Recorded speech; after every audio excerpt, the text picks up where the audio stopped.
Ração Classe, mais vitalidade e pelos brilhantes para o seu cão.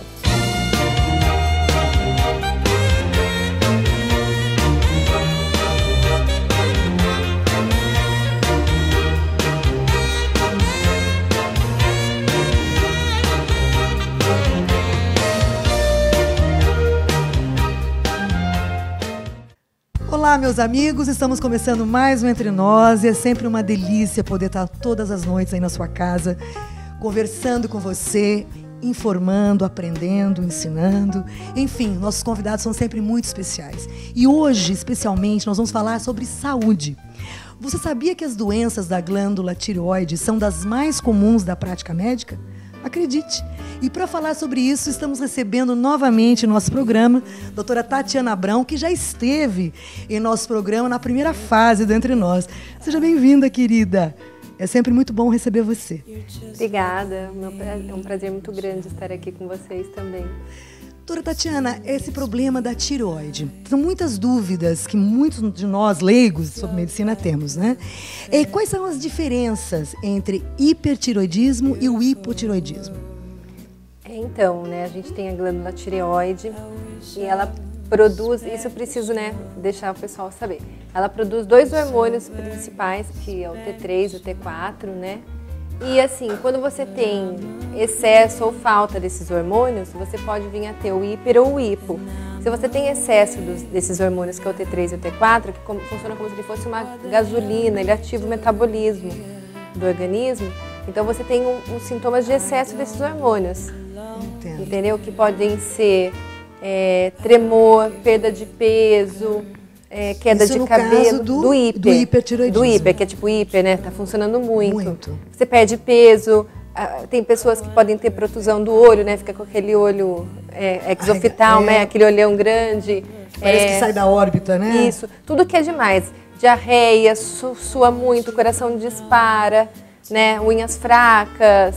Então, isso é o sintoma do hiper. E do hipo, ao contrário, é a falta do hormônio. Então, você pode ter sono, inchaço, o grande temor, né, que todo mundo tem medo, engorda, você pode ter ganho de peso, também queda de cabelo, você pode ter intestino preso, infertilidade, Nossa, são sintomas da falta, né, esquecimento, até depressão. Muitas vezes a depressão, a gente acha que uma pessoa está deprimida e não é a falta do hormônio T3 e T4, ela está com hipotireoidismo. O que é mais comum?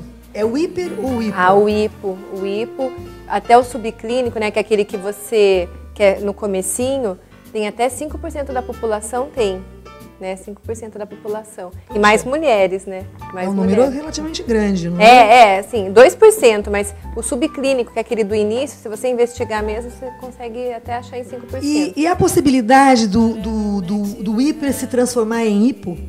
Tem, porque até pelo próprio fator que desencadeia o hipotireoidismo ou hiper, que são doenças que podem ser provocadas por autoanticorpos, né? Daí eu vou entrar em termos mais específicos. Mas assim, a mesma causa de tanto funcionar a tireoide, ela pode se desgastar e vir a virar hipo, ou pelos anticorpos, ou se você faz um tratamento para o hipertireoidismo, você toma iodo radioativo, você queima a tireoide, ela perde um pouquinho da sua produção, você pode evoluir para um hipo.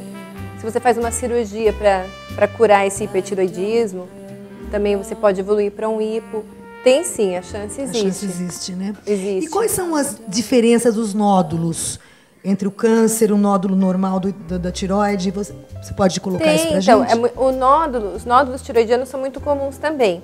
5 a 10% da população possui nódulo tireoidiano. E tem uns estudos norte-americanos que mostram que até 50% em autópsia acha nódulo. Então é super comum, principalmente com o avançar da idade e mais sempre em mulheres, né? Nós mulheres somos sempre as acometidas, né? Sempre as acometidas. Então é muito comum o nódulo de tireoide, mas assim, o que é importante as pessoas saberem? Que assim, apenas 5% dos nódulos são realmente câncer de tireoide. Por isso que se você tem que fazer, às vezes você faz o autoexame, você olha no espelho, você engole, observa que tem um caroço, né, alguma coisa nessa região, procurar um médico, um clínico ou um endócrino, né? Não precisa ser só o endócrino, procure um clínico, um médico da sua confiança, para ele conseguir é assim, prosseguir com os exames, né? Ou encaminhá-lo para um endócrino. É sempre importante. Tem muitas mulheres que trabalham, que têm muitos compromissos, que acham que sempre são coisas que são bobagens. Gente, o autoexame é importantíssimo, tá? E a gente, que a mulher acaba sendo vaidosa, acaba identificando. Apesar de ser mais comum em mulheres, os homens também são acometidos, né? E como é que se trata o hipotireoidismo? Existe vai ter que tomar remédio a vida toda? Então, isso também é uma pergunta de todos os pacientes. Quando você passa o remédio, eles, ai, doutora, mas é a vida toda? Ó, a grande maioria é a vida toda, né? O hipotireoidismo, ele vem, né? Você acaba tendo essa deficiência, né, de hormônio para a vida toda. Tem alguns que são reversíveis, tipo aquele que acontece após o parto. Você tem uma alteração muito grande hormonal. Claro. A mulher, né, oscila uma quantidade gigantesca de hormônio depois que tem o neném, uma queda muito grande. Tanto que inclusive perde um pouco o cabelo na fase da amamentação. Então, toda essa avalanche hormonal aí pode provocar alterações tiroidianas. Daí você pode ter um hipotireoidismo que reverte tanto o hiper quanto o hipo. Se chama tiroidite pós-parto. Em alguns casos eu já vi também o paciente evoluir e parar de tomar o remédio, mas o mais comum é a pessoa tomar mesmo para a vida toda. Para a vida toda. Em crianças, doutora Tatiana, qual o índice dessa doença? Então, em criança é um pouco mais incomum. Incomum, né? É mais incomum, mas você pode ter também, principalmente se for hereditário. Se na família tiver muitos casos de hipotireoidismo ou de tireoidopatia, não precisa ser hipo, pode ser hipertireoidismo ou alguma patologia de tireoide, é bom ver. Né? É bom ficar atento se a criança está esquecida, a criança está indo mal na escola, não está crescendo, a criança está tendo dificuldade de raciocínio, prisão de ventre, mas principalmente assim, alteração no crescimento. É muito comum você procurar e ver que é hipotireoidismo. Vamos lá. Agora a gente vai conversar com a doutora Tatiana, respostas rapidinhas, mitos e verdades. Né? Existem as lendas em cima sim, tem dessa doença, não é verdade? Então, vamos direto. Hipotireoidismo pode causar retardo mental?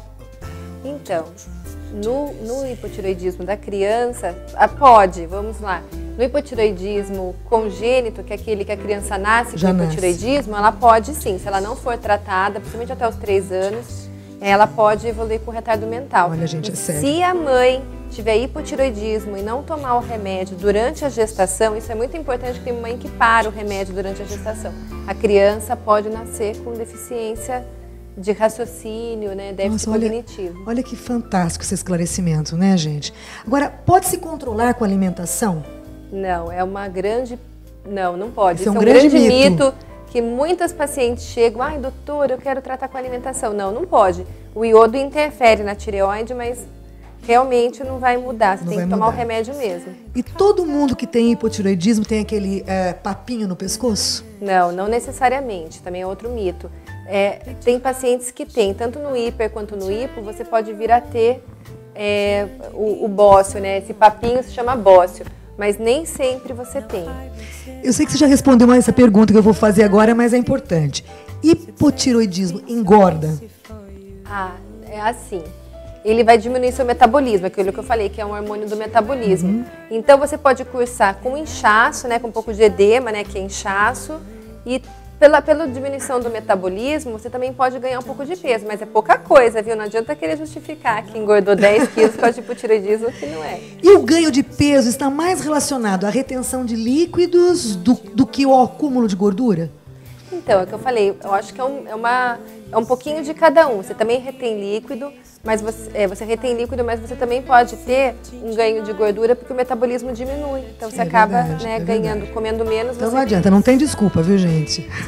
Não, mas é pouca coisa. Geralmente pouca coisa. A gente fala que chega a uns 2 quilos. É como na gravidez, você engorda 25 quilos, fala, ai, mas nossa, mas o bebê é tão faminto. Não, mas são 2 quilos, assim, é verdade. Não é muito mais que isso, não. E as alterações da tireoide causam realmente a queda de cabelo?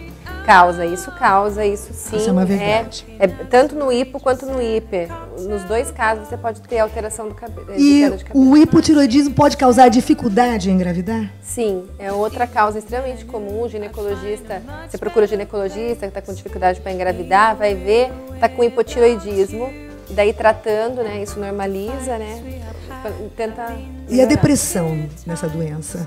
É muito agravante? Sim, eu acho que assim, você pode ter, tem tanto que na depressão pode ter aumento você procura nos casos de depressão, tem aumento da incidência de hipotireoidismo, quanto o hipotireoidismo, você acha que a pessoa está deprimida e na verdade o que ela tem é hipotireoidismo, você tratando ela resolve essa depressão. Depressão.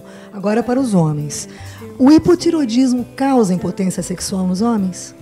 Então, vamos responder assim, tem como, eu acho que assim, depende do caso, tem como ser explicado, que você tem aumento de alguns hormônios, prolactina desregula um pouquinho alguns hormônios que podem vir a explicar, mas geralmente é mais ligado à infertilidade, a má qualidade do esperma, né, a má qualidade do espermatozoide, de engravidar a mulher, não muito ligado à impotência.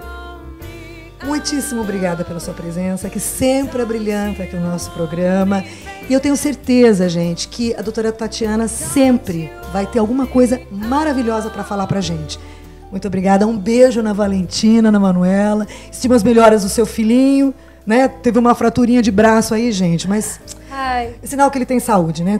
Não. 3 anos e meio, perereca, lindo. Não, é perereca mesmo. Um beijo grande para esses 3 lindos. E agora, gente, não saia daí, porque você que é um homem moderno, uma mulher atuante, vai saber bem do que eu tô falando. Embarque nesse carro, gente, você vai adorar.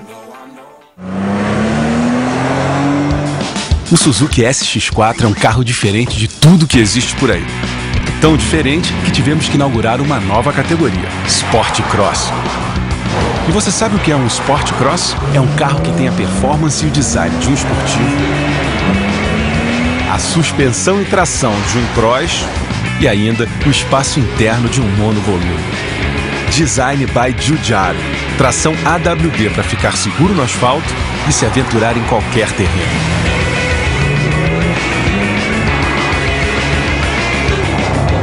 Suzuki SX4, o primeiro Sport Cross do Brasil. É da Suzuki. Quer conhecer um pouquinho mais sobre o SX4? Então vai ao BAP Suzuki e faça um test drive. Tenho certeza que você nunca dirigiu um off-road assim. Se a intenção é turbinar a queima de calorias, foque nos grandes músculos para acelerar o metabolismo. Quanto maior o número de fibras musculares recrutadas para um movimento maior, é a demanda de energia.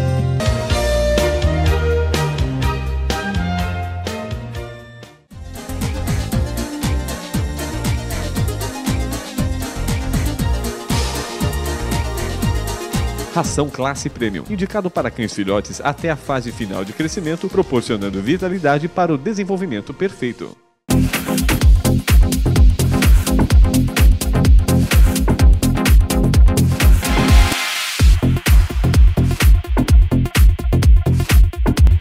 Nanten, combinações que surpreendem todos os gostos.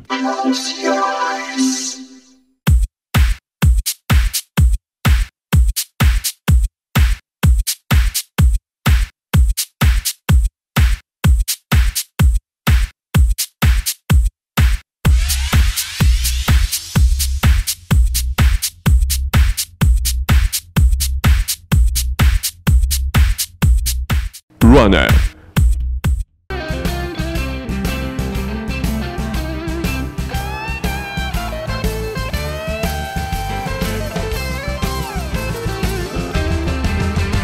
Ração Classe, mais vitalidade e pelos brilhantes para o seu cão.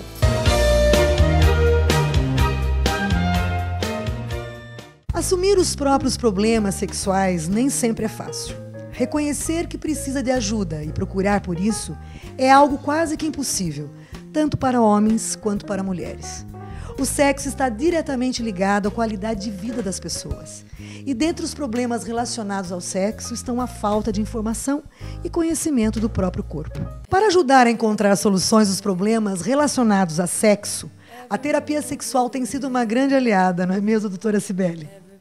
Seja bem-vinda, querida, ao nosso programa. A doutora Cibele Rosa, ginecologista e terapeuta sexual, está aqui no nosso programa justamente, doutora Cibele, para esclarecimentos muito importantes na nossa vida, para os jovens, para as pessoas já com um relacionamento já antigo, enfim, são muitas dúvidas. Seja bem-vinda ao nosso programa. Muito obrigada, agradeço muito pelo convite.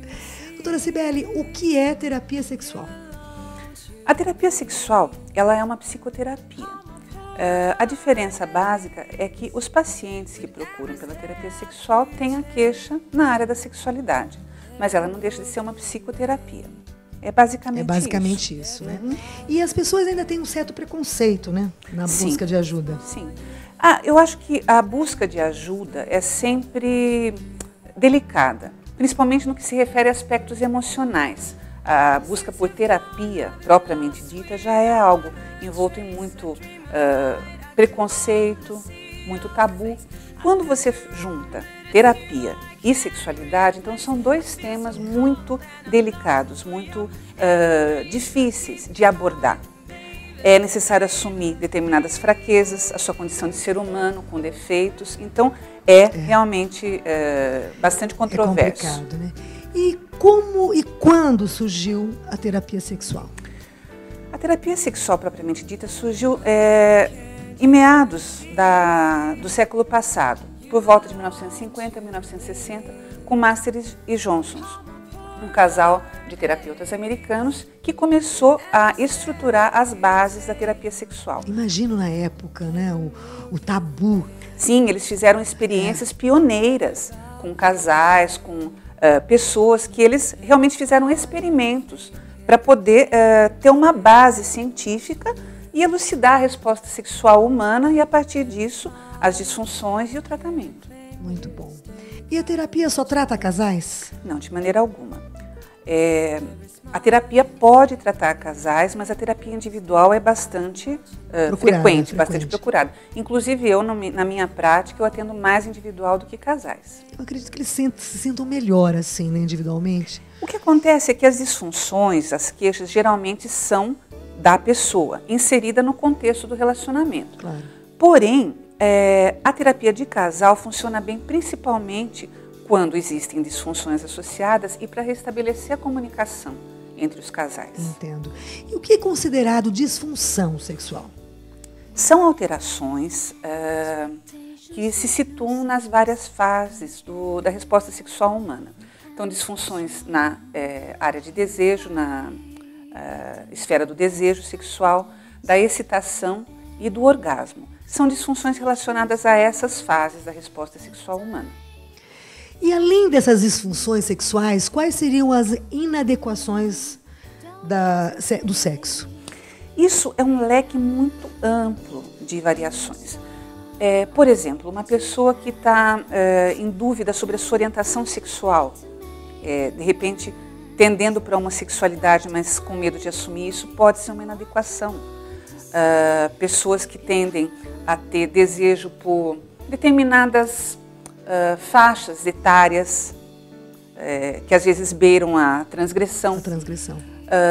Ou que gostam de sexo voyeurístico, gostam de assistir, ou gostam de ser vistos. Tudo isso pode estar relacionado nas inadequações. Entendo.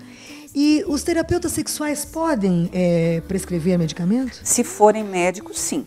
Porque o terapeuta sexual pode fazer essa formação sendo psicólogo, psicoterapeuta ou médico.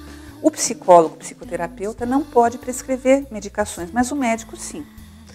E as disfunções femininas e masculinas? Como é que você classifica essas disfunções? Bom, existe uma disfunção. As disfunções da área do desejo, elas são encontradas tanto na área feminina quanto a masculina. A mais comum é a diminuição de desejo sexual hipoativo, diminuição de libido, existe uma série de sinônimos. Sim. Inclusive alguns pejorativos, como aquele que fala de frigidez para a mulher, que é um termo frequente, porém inadequado. Pode existir também o desejo sexual exacerbado ao extremo, mas ele não é tão frequentemente encontrado. Disfunções relacionadas à área feminina propriamente dita, nós temos alterações do orgasmo, a mais frequente é a anorgasmia, a ausência de orgasmo, que pode ser constante, frequente ou ocasional, e aquela em que as mulheres têm ausência do orgasmo só na penetração, só no coito, na relação sexual, e algumas que não têm orgasmo nem por manipulação, nem por masturbação. E existe também o vaginismo, que é uma alteração bastante frequente, uma disfunção mais frequente do que se imagina. Não vou dizer bastante frequente, mas mais frequente do que se imagina. em que ocorre a impossibilidade do coito, da relação sexual, da penetração, porque a mulher tem uma contração vaginal que impede a penetração. Nossa. Causa muito sofrimento para a mulher. Para a mulher. As alterações específicas da área masculina seriam relacionadas à excitação, a disfunção erétil ou impotência, que também pode acontecer com frequência, constantemente ou ocasional, distúrbios da ejaculação, mais frequente ejaculação precoce. A ejaculação retardada pode acontecer também, mas não é tão frequente. Qual a idade média do homem, mais ou menos, que começa a surgir a impotência sexual? O que é natural? O que é normal? Digamos que com o passar dos anos, todo o nosso corpo, todo o nosso organismo, os nossos órgãos sofrem um processo de envelhecimento. Sim. E com isso, a inervação, a vascularização, inclusive do pênis, também sofre esse processo. Então, a partir da 4ª, 5ª década de vida, o homem pode eventualmente ter mais episódios em que ele tem uma certa dificuldade de ereção, não configurando uma disfunção erétil. Entendo. Qualquer homem, em qualquer faixa etária, pode ter um episódio em que ele não consegue ter uma ereção. Isso é disfunção erétil? Não, é um aspecto, um fenômeno isolado. Porém, a disfunção erétil, todas as disfunções, eu acho que o importante é isso, elas acontecem quando causam sofrimento para o paciente. Entendo. Um episódio de ausência de ereção eventual pode acontecer até uma vez por mês, uma vez cada 6 meses, e não trazer problemas para um casal ou para o paciente. Mas existem pessoas que têm um episódio de disfunção erétil, um episódio de ausência de ereção e já procuram terapia. Entendo. De tamanha ansiedade relacionada ao fato. Por exemplo, às vezes é a primeira vez que sai com uma namorada muito especial. E aquilo aconteceu, nossa, cria uma ansiedade que às vezes é o ponto de partida para se estabelecer uma disfunção. E qual é o tempo, geralmente, que leva uma terapia sexual? Num caso normal, que não seja assim tão problemático. Então, é muito difícil estipular tempo de tratamento. Isso até é uma coisa que eu falo para os pacientes logo que começa. Isso é muito pessoal, muito legal, logo né? que começa o atendimento. Uhum. Quem vai colocar o tempo é o paciente. Porque existem algumas tendências de terapia comportamental, por exemplo, que estipula 4 meses, mas não tem como fazer isso. Não existe essa possibilidade. Por quê? Você vai conversando sobre sexualidade, aparecem tantos outros processos relacionados à história de vida, coisas muito mais profundas. Como é que você vai deixar de trabalhar isso? É verdade. Né? Algumas disfunções mais focais, entre elas o vaginismo, que é um dos que melhor responde à terapia sexual. Eu, particularmente, e a literatura diz isso, tenho tido uma boa resposta em 3 a 4 meses de tratamento. Ótimo. Mas não dá para... Mas não dá para prever. Não dá. Quando é um problema relacionado à sexualidade, em que com conversa, com a terapia e exercícios que a gente passa muitas vezes para casa, isso está relacionado basicamente a esse problema sexual, a resposta costuma ser mais rápida. Ótimo. E qual é a hora certa de procurar um terapeuta sexual? Eu acho que quando você se pergunta, será que eu preciso de terapia? Porque já está na hora de procurar. Olha lá, gente, que muita gente está precisando. Tá, eu vou marcar uma consulta. Querida, que delícia receber você no nosso programa, Cibele. Gostei muito também. Viu? E olha, nós vamos estar aqui com a doutora Cibele, com assuntos maravilhosamente respondidos, esclarecidos. Eu tenho certeza que tanto você, homem e mulher, tem muita coisa para aprender, porque a vida, gente, é aprender todos os dias, né? Quem disse que todo mundo nasceu sabendo, senão o que seria das nossas profissões, não é verdade? É verdade. Tá prometido? Já vou marcar uma consulta mesmo, hein? Mas agora, e falando em aprender, gente, tem coisa que ensina mais a gente do que esses bichinhos maravilhosos? Não é verdade, Zolândia? É com você agora. Melhores amigos. Melhores amigos. O filhote é como uma criança. É preciso ensinar o que é certo e o que é errado desde pequeno. Senão ele cresce mal educado. É muito importante repreender na hora certa, mas também muito importante elogiá-lo quando agir corretamente. Essa atitude reforça o bom comportamento. Quando for elogiar, mostre ao cão, seja ele filhote ou adulto, a sua satisfação, usando sempre palavras com entusiasmo e, ao mesmo tempo, acaricie-o. O contato físico e as palavras são muito importantes e devem ser usados imediatamente após o feito. Agora, se você precisar repreendê-lo, mostre isso imediatamente após o feito e demonstre que não gostou. Não bata ou esfregue o seu focinho nas fezes ou na urina. Olhe apenas em seus olhos e diga um não, em tom bem enérgico. Não é preciso gritar, apenas mostre a ele que você é quem manda. Os filhotes fazem as necessidades em intervalos de poucas horas após comer, beber, acordar ou brincar. Treine seu cachorro a usar um jornal dentro de casa antes de passar para fora, se você morar em casa. Todo cão é limpo por natureza e costuma fazer as necessidades longe do local onde dorme. Antes de iniciar o treinamento, escolha o local onde será o banheiro oficial do cão. Quando escolher o local, leve em conta a facilidade da limpeza e a facilidade de acesso. Após escolhido o local, forre-o com jornal. O jornal é ideal porque é muito absorvente. Molhe uma das folhas em sua urina e coloque por cima de todas. O cheiro da própria urina irá incentivá-lo a fazer naquele local. Se puder, guarde sempre um dos jornais sujos para mostrar ao filhote o próprio odor e encorajá-lo a utilizar aquele ponto novamente.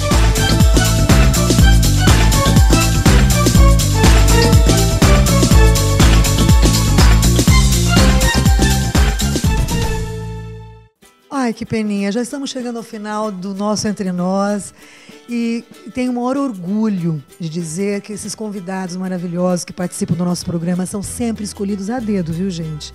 É muito importante que a preocupação que o nosso programa tem é realmente de informar.